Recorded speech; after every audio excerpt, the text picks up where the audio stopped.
WLYR 93.0 is the station. That's what's up. Samurai Panda Sports is the show, and we about to cut it up.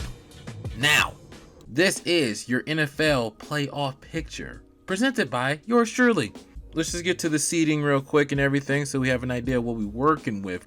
In the AFC, your number one seed is the Kansas City Chiefs.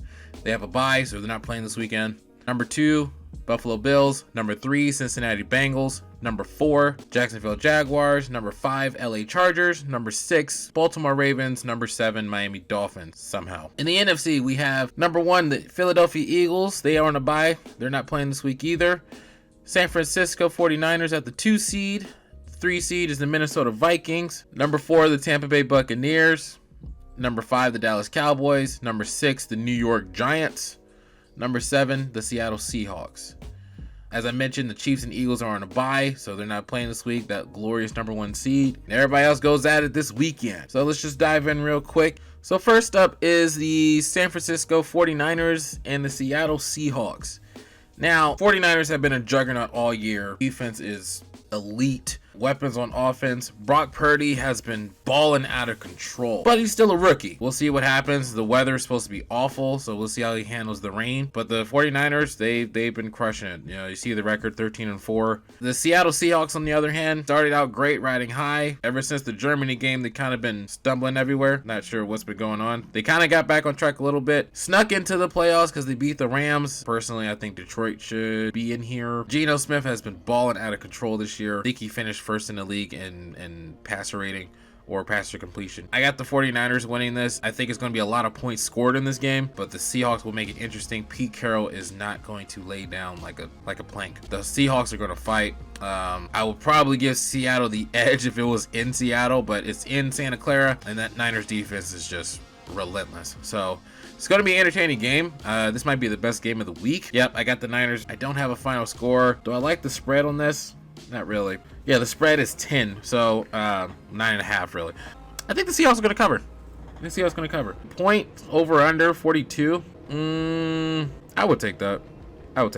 Next up, we have LA Chargers and the Jacksonville Jaguars. The Chargers, I don't know. They've been literally up and down.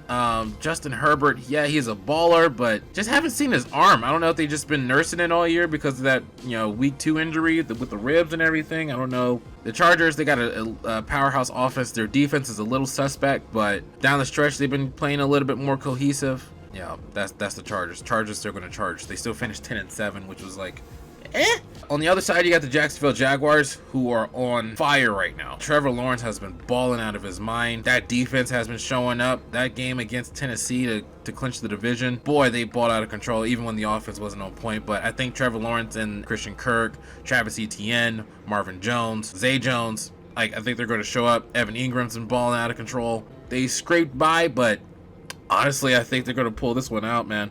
I think the Jacksonville Jaguars are going to win this game. I just don't trust the Chargers. Yeah, they're more potent on offense, but let's let the offense can get going. I just read that Mike Williams is out, so that's gonna be a game changer there. I don't trust it. I just don't trust the Chargers. Chargers are favored by 2. It's in Duval. Crazy things have happened there in Duval. Points is 47.5. I'll take it. I think both teams are gonna come out swinging. I see 3 scores on each side. Sorry, Chargers. Another disappointing year. At least you made the playoffs, right? Right? Next up, we have the Miami Dolphins and the Buffalo Bills. Look here, man. Tua's not playing. Teddy Bridgewater's not even playing. The defense isn't all that. Raheem Mostert is out against Buffalo, in Buffalo, after the emotional wave that they're on right now, especially with the Damar Hamlin situation. I don't see this being close. The Buffalo Bills, Josh Allen, been a little shaky lately with the turnovers. If he can limit those turnovers, I think Buffalo's going to run away with this one. Still got Diggs, you still got Davis, who's been a little quiet this season. Dawson Knox has been catching touchdowns out the wazoo. The running game has been showing up for Buffalo. That defense is still top notch. Not 49ers level, easily top 10. Miami, like I said, Tua's out, Bridgewater's out, Mostert's out. I don't know. I just don't think they're going to have the firepower. Skylar Thompson didn't look that great against the Jets. Granted, the Jets have a stout defense, but 11 points? Really? With these weapons? Bills are favored by 13.5 points. Can that happen? Yeah. I'll take the Bills to cover. 43.5? I'll take that. Most of the points are going to be from Buffalo, though. I can guarantee you that.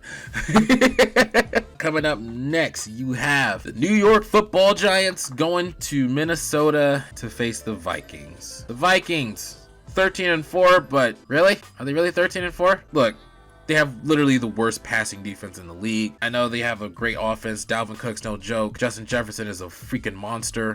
Adam Thielen is a beast. Hawkinson's a beast. But who's throwing them the football? It's Kirk Cousins. Yes, he had a stellar year, but when the Vikings lose, they lose horrendously. When they win, it's barely. Flip it to the other side, the Giants, they thrive in these close games. Their defense is pretty stout. Granted, yeah, they're rolling up with practice squad players on offense, but Daniel Jones has been balling out. Saquon has been running his ass off. You want to know my honest opinion on this dang game? The Giants are about to go into Minnesota and literally steal this game from right underneath their noses on their home turf. Is it going to be a blowout? I don't think the Giants are going to blow them out. But when they played earlier this season, Giants almost won closely. They almost had that one. I think they're going to get their revenge. They're going to bounce Minnesota. I'm calling this right now. If they get bounced, if Minnesota gets bounced, they might be looking for another quarterback. They might go for it. I don't know. I don't know who they're going to go for, but I think they might be on the market if they get bounced by the Giants. Vikings are favored by 3. The over-under is 48. I'm going to take the under on this one. I think the Giants defense might get the Cousins and limit the offensive scoring a little bit. Giants are going to cover the spread. Next up, you have the Ravens and Bengals. No Lamar, maybe not even Huntley on this one. I know Baltimore's defense has been stout, but their offense has been woefully inconsistent all year long. And if Lamar's not going, what are we even talking about here? Flip it to the other side. The Cincinnati Bengals have been on a tear. Before the horrible incident on Monday night, they were on a 7-game winning streak. Joe Burrow, easily top 5 quarterback. He has weapons all over the place. Joe Mixon, P. Ryan, Jamar Chase, T. Higgins, Tyler Boyd. The defense got some. It's not like you got stars leaping off the page, but like that defense collectively is nothing to mess around with. I got Cincinnati winning this one. I'm going to take the Ravens to keep it close. The Ravens defense has been balling out of control. Roquan just got paid ever since he's came over to Baltimore. Like that defense has been phenomenal. But I think the Bengals are going to edge this one out. The over/under. Take the under.